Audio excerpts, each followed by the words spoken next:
আমাদের বর্তমান মাননীয় হাই কমিশনার উনি যতদিন থাকবেন আমাদের কমিউনিটিকে ডিভাইড করবেন।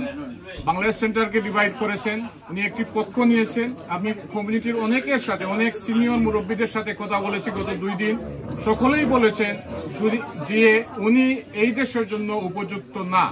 উনি আমাদের কমিউনিটিকে যেন আর ডিভাইড না করেন, সেজন্য আমাদের দাবি হলো মাননীয় high commissioner, deputy high commissioner Nazrul Islam এবং হেড অফ সেন্সারি মুশাররফ সাহেব ওনাদেরকে যেন বর্তমান সরকার প্রত্যাহার করে নেয়। আমরা আর চাই না আমাদেরকে ডিভাইড করতে, কেউ যেন আমাদেরকে বাইরে থেকে সেজন্য ডিভাইড না করে, কারো পক্ষে নিয়ে যেন কথা না বলে, একটি সংগঠনের একটি পক্ষর হয়ে যেন মিটিং না ডাকেন, উনি যেন নিরপেক্ষ থাকেন এবং সকলকে নিয়ে যেন চলতে পারেন।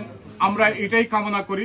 এই জন্য আমরা এই 3 জনের প্রত্যাহার এই হাই কমিশন থেকে আমরা দাবি জানাই। উনি বাংলাদেশ সেন্টারকে দ্বিধা বিভক্ত করেছেন। বাংলাদেশ সেন্টার দ্বিধা বিভক্ত করা মানে কমিউনিটিকে, পুরো কমিউনিটিকে দ্বিধা বিভক্ত করা। উনি ইচ্ছাকৃতভাবে আমাদের কমিউনিটিকে ডিভিশন ধরাচ্ছেন। এই জন্য উনাদেরকে আমরা বাংলাদেশ সরকারের কাছে দাবি জানাই ওনাদেরকে প্রত্যাহার করার জন্য। All of a sudden, within 2-3 weeks, she wants to call a meeting in her own accord. এর সাথে সাথে ইলেকশন ডাক্তার।